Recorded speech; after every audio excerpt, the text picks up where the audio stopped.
Hey guys, TC here, bringing you the uploads for you for this week. Today we're going to look at the T110E5. This is one of the two American heavy tanks at tier 10 that you can get in World of Tanks. This is the non-auto loader. Recently was converted to HD and had a really good buff to its armour. Which makes it really good for hull down work. One of the things they did was this used to be a huge weak spot, the cupola on the top of the tank there, as you can see, really prominent. It still has weak spots in the form of the collar that you can see here. However, it's no longer a case of just shoot the cupola and it pens auto. It's a lovely tank. It gets used a lot in clan wars for its versatility. It's a jack of all trades, master of none really. It's got a really nice rate of fire, it reloads in 8.4 seconds with my configuration. It aims very quickly. It's got a really good punchy gun with good penetration and reasonable alpha. It's pretty mobile, it's pretty well armoured. It doesn't excel in any one area, it just does a lot of areas very well. Yeah, really nice tank. It's very forgiving at the minute as well. So it is it's either this or the IS-7, which is normally people's first grind for a tier 10. A lot of people say, "Oh, I'm playing the game for the Tiger and the Tiger 2," but very few continue on to the E100. The E5 is a lot more forgiving and a lot more fun to play.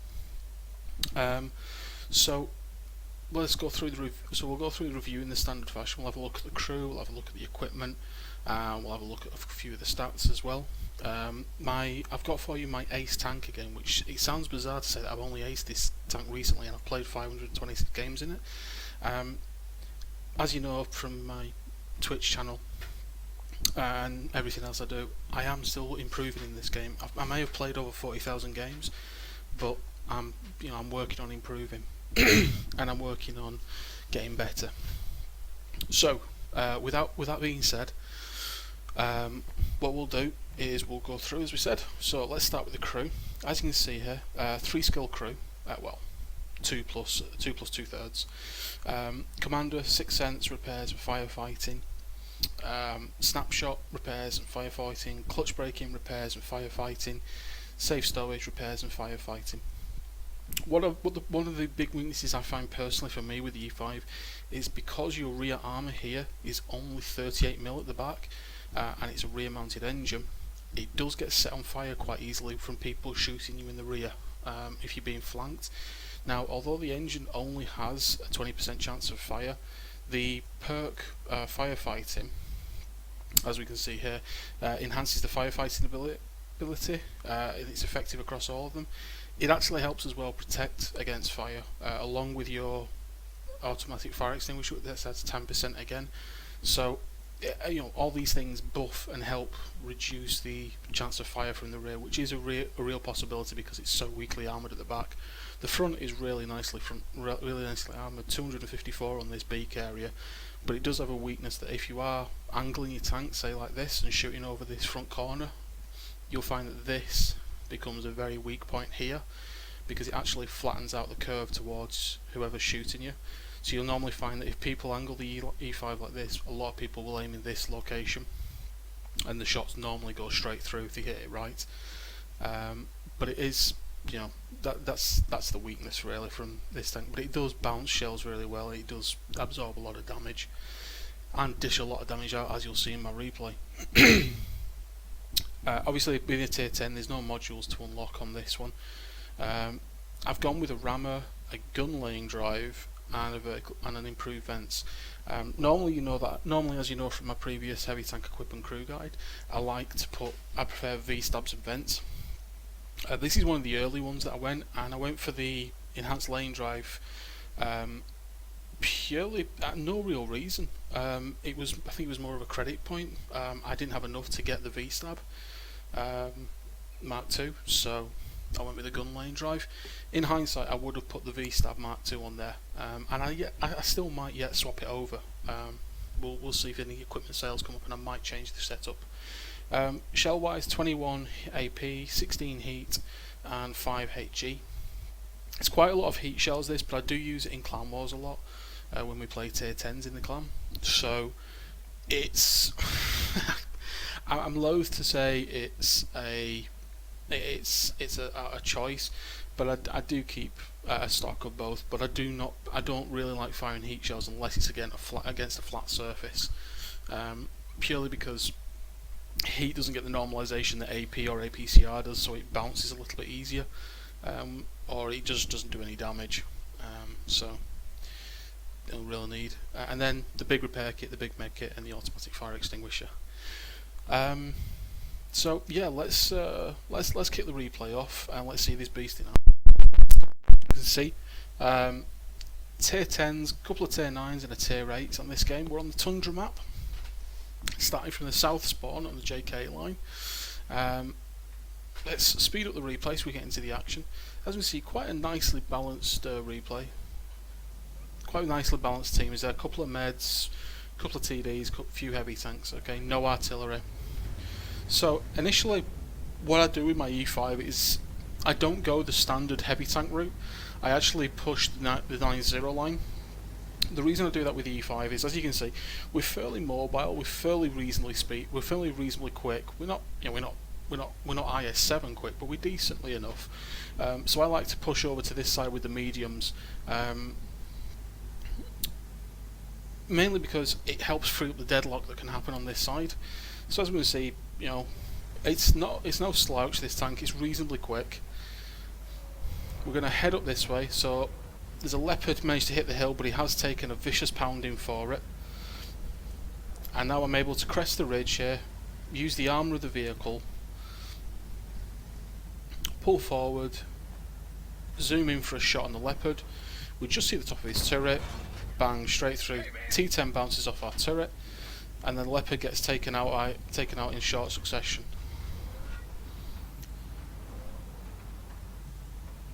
So we're waiting for the T32 to pop up. Aim, we shoot, we miss though, unfortunately, so that's a really poor choice from us. There goes the leopard, so I feel a lot more confident now in pushing forward. As you can see, angling the tank there as we come across that gap. Using this rock to side scrape against the 32 there, the tier 8 on this tank. Shot straight through there. T32 is backing off, 1 second, reloaded, and unfortunately we punch his ticket and send him out of the game. I move forward to side scrape a little bit more here. IS-3A shoots, pop out, aim, snap a shot into the IS-6's lower plate at angle there. As you know, the IS-6 is quite well armoured, so you can see how that pains, but it shouldn't be in this match anyway. Another shot of the IS-6 there. Now, you'll notice the point I shot there is actually an angled plate, but because he's angled towards us trying to side scrape, which is the wrong thing to do in that tank, it actually flattens the armour. There you can see, because he's now leaning back, our shell actually bounces off his upper plate. We take a bit more time, lower plate, straight through, not a problem. We're up to 2,000 damage already in this game, and it's only a minute and 50 open. I was going to try and snap a shot there, I didn't. Nip round the corner, quick shot into the side of the T10 there. IS-3A spooling to get a shot at us, so we give him the side of the tank. Bit of auto aim, pop back and snap another shot in. We're up to 2,800 damage here. I push forward, bounce the IS-3A's shell. The leopard comes forward and bounces again.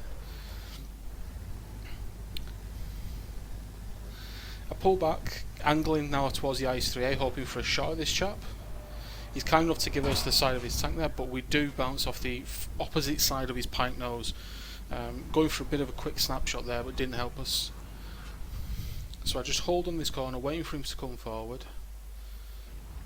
Bit of a patience waiting game. CDC behind us here doing some great work over the hill.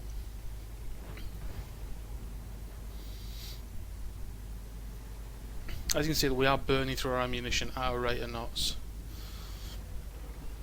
IS-3A there, shots and misses.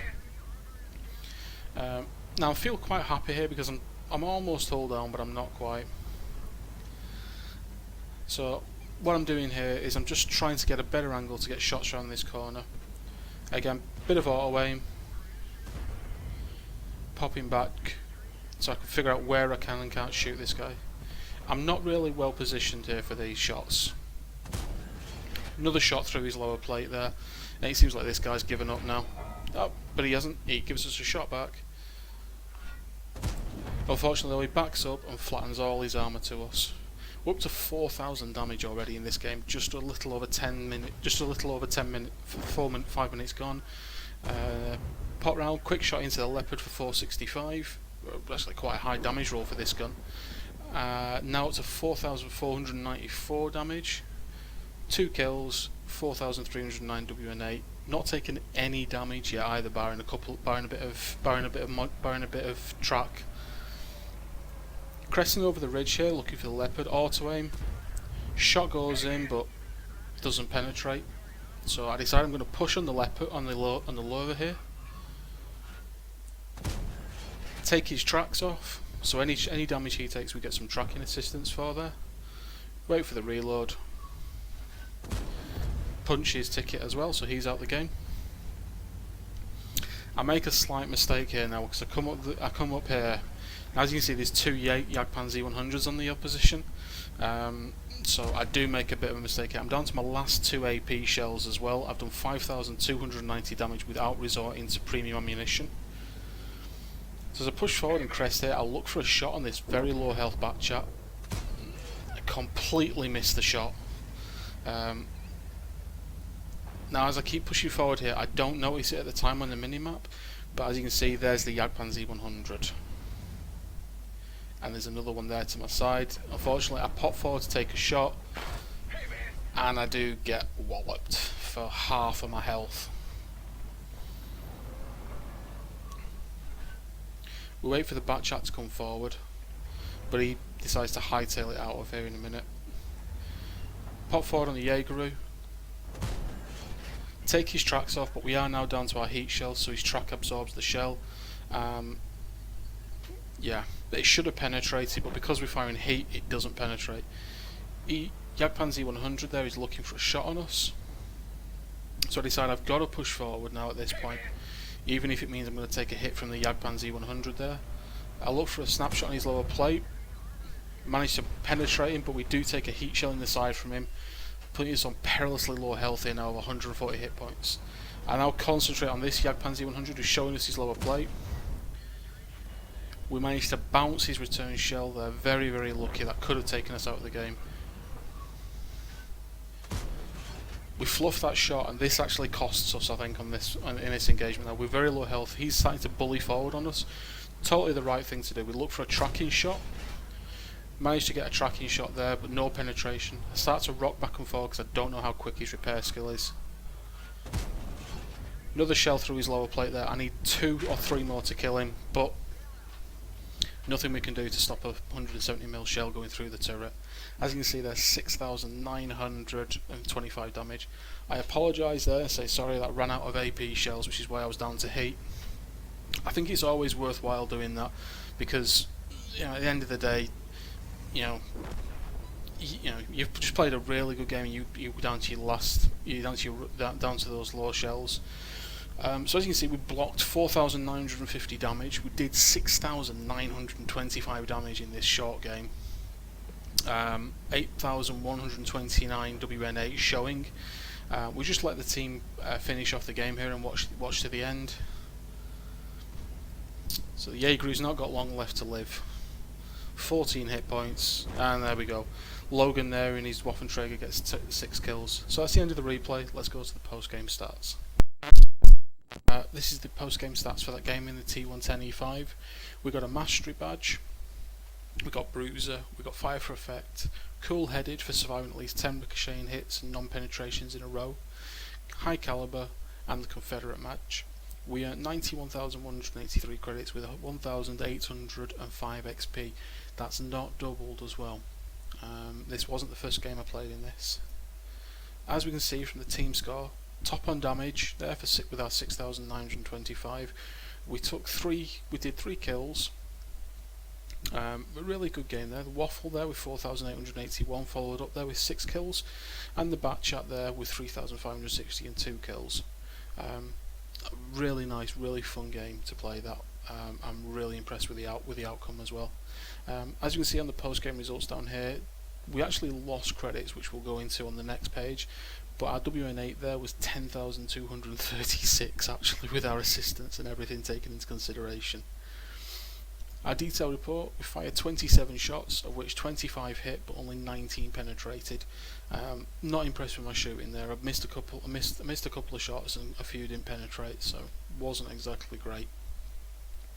Hits received 15, of which only 3 penetrated, 2 being the big 1000 damage rolls from the Jaegers, unfortunately.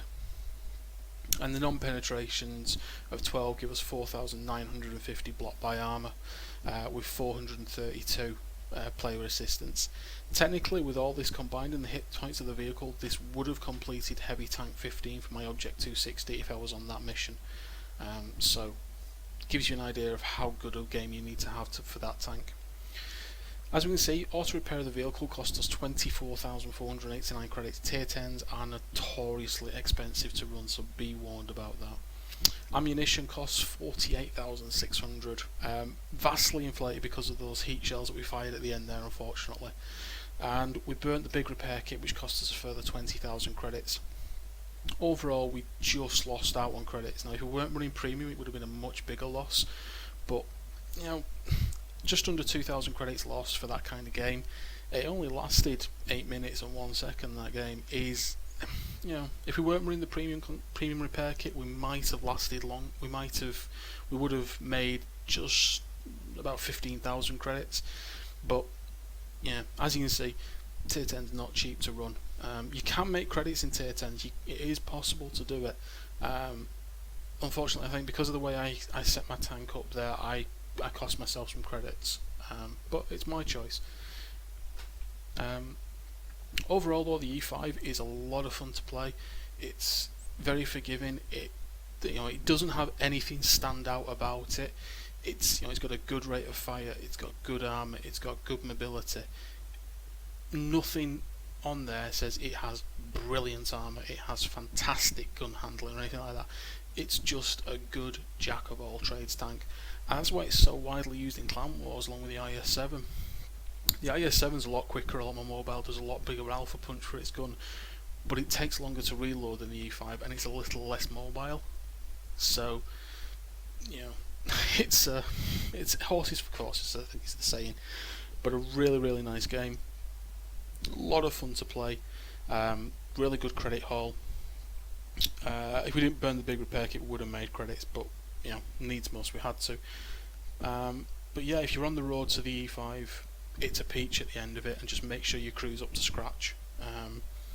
And that's it. Hopefully, guys, if you're new to the channel, love you to subscribe and stick around. If not, I'll see you on the next replay. But yeah, that's all. Thanks, guys. See you later. Bye.